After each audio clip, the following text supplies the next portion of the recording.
നമസ്കാരം. ഇന്നത്തെ വീഡിയോയിൽ നമ്മൾ ഡിസ്കസ് ചെയ്യാൻ വേണ്ടി പോകുന്നത് മാലദ്വീപ്സിലേക്കുള്ള ടീച്ചേഴ്സ് ഇന്റർവ്യൂവിന് എന്തൊക്കെ പ്രിപ്പറേഷൻസ് ചെയ്യണം എന്നുള്ളതാണ്. അതായത് സാധാരണ രീതിയിൽ നമ്മൾ ഇന്റർവ്യൂവിന് പോകുന്ന പോലെ തന്നെ ഡ്രസ്സിംഗ് സ്റ്റൈല് ആണ് നമ്മൾ ആദ്യം ശ്രദ്ധിക്കേണ്ട കാര്യം. അതായത് ഫോർമൽ ആയിട്ടുള്ള ഡ്രസ്സിങ്, അത് ജെന്റ്സ് ആണെങ്കിൽ ഇൻ ചെയ്യാം, അതുപോലെ തന്നെ ടൈ, അങ്ങനെയുള്ള കാര്യങ്ങളൊക്കെ. മാലദ്വീപ്സിൽ മിക്കവാറും സ്കൂളുകളിലൊക്കെ ടൈ ഒക്കെ യൂസ് ചെയ്യുന്നുണ്ട്. അപ്പോൾ ടൈ ഒക്കെ ഉള്ളത് നല്ലതായിരിക്കും. പിന്നെ എന്ന് പറയുന്നത് സാധാരണ രീതിയിൽ എല്ലാ ഇന്റർവ്യൂവിലും ചോദിക്കാറുള്ളത് പോലെ തന്നെ ആദ്യത്തെ ചോദ്യം സെൽഫ് ഇൻട്രൊഡക്ഷൻ തന്നെ ആയിരിക്കും.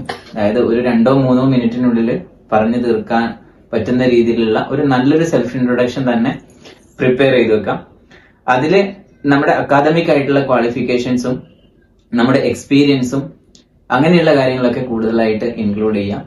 അതുപോലെ തന്നെ ഹോബി, അങ്ങനെയുള്ള കാര്യങ്ങൾ പറയണം എന്ന് നിർബന്ധമില്ല. ഹോബിയില് അഥവാ പറയുമ്പോൾ തന്നെ നമ്മൾ ഡാൻസ്, പാട്ട്, അങ്ങനെയുള്ള കാര്യങ്ങളൊക്കെ ഒഴിവാക്കിയിട്ട് പറയുന്നതായിരിക്കും നല്ലത്. അതായത് ഓരോ രാജ്യത്തിന്റെയും ഓരോ കൾച്ചറിനെയും റെസ്പെക്ട് ചെയ്യുന്ന രീതിയിൽ തന്നെ ഒരു ഇന്റർവ്യൂവിന് അറ്റൻഡ് ചെയ്യാന്നുള്ളതാണ്. അപ്പൊ നമുക്കിനി എങ്ങനെ നല്ലൊരു സെൽഫ് ഇൻട്രൊഡക്ഷൻ പ്രിപ്പയർ ചെയ്യാന്നുള്ളത് പറയാം.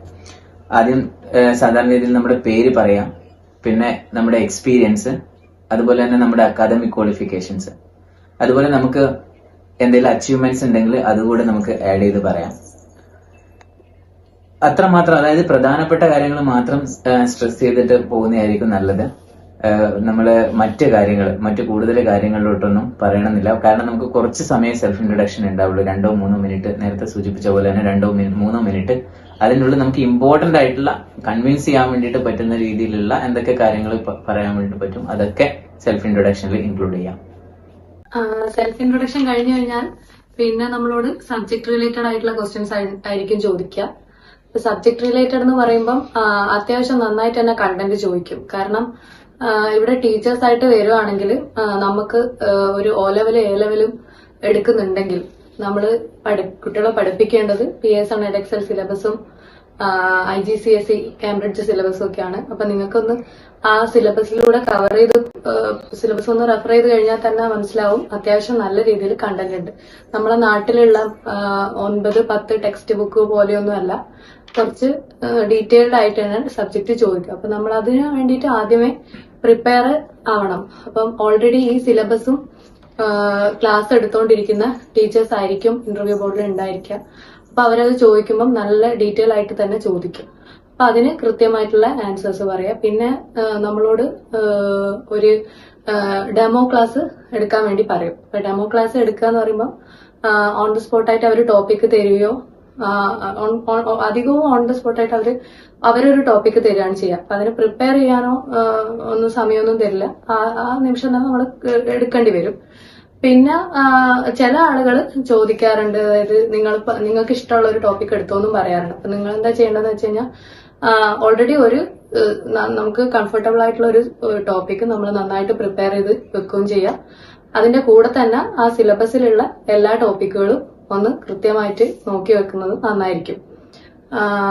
പിന്നെ അതിന് നമ്മൾ എടുത്ത കണ്ടന്റിന് ശേഷം ഉള്ള കാര്യങ്ങളാണ്, അതിനോട് ബന്ധിപ്പിച്ചിട്ടുള്ള കാര്യങ്ങളായിരിക്കും ചോദിക്കുകയൊക്കെ ചെയ്യുക. പിന്നെ ഓരോ സബ്ജക്റ്റിനനുസരിച്ച് വേർഡ് യൂസ് ചെയ്യുന്ന കാര്യവും ഒക്കെ ചോദിക്കാൻ ചാൻസ് ഉണ്ട്. പിന്നെ ഈ സബ്ജക്ട് റിലേറ്റഡ് ആയിട്ടുള്ള ക്വസ്റ്റ്യൻസ് ചോദിക്കുന്നതിലൂടെ അവര് നമ്മുടെ ലാംഗ്വേജും കൂടിയാണ് നോക്കുന്നത്. അപ്പോൾ നല്ല രീതിയിൽ, നല്ല ഇംഗ്ലീഷിൽ നമ്മളിത് പറയാൻ വേണ്ടി ശ്രമിക്കുക. പിന്നെ അഥവാ നമുക്ക് ഏതെങ്കിലും ക്വസ്റ്റ്യൻസിന്റെ ആൻസർ കിട്ടിയിട്ടില്ല എന്നുണ്ടെങ്കിൽ അത് ഏതെങ്കിലും കാര്യങ്ങളായിട്ട് റിലേറ്റ് ചെയ്തിട്ടോ നമ്മൾ ഇംഗ്ലീഷ് ഭാഷയിൽ നന്നായിട്ട് തന്നെ പെർഫോം ചെയ്യാൻ വേണ്ടി ശ്രമിക്കുക. ഇനി അറിയില്ല എന്നാണെങ്കിൽ നമുക്കത് അറിയില്ല എന്ന് തന്നെ തുറന്ന് പറയുകയും ചെയ്യാം. ഇത്രയൊക്കെയാണ് സബ്ജക്ട് റിലേറ്റഡ് ആയിട്ടുള്ള ഏരിയയിൽ പറയാനുള്ളത്. മാലദ്വീപ്സിലെ മിക്കവാറും എല്ലാ സ്കൂളുകളും തന്നെ ഡിജിറ്റലി ഒരുപാട് ഡെവലപ്ഡ് ആയിട്ടുള്ള സ്കൂളുകളാണ്. അതുകൊണ്ട് തന്നെ ഇന്റർവ്യൂവിന് നമുക്കൊരു ടെക്നോളജി ബേസ്ഡ് ആയിട്ടുള്ള ക്വസ്റ്റ്യൻസ് തീർച്ചയായിട്ടും പ്രതീക്ഷിക്കാം.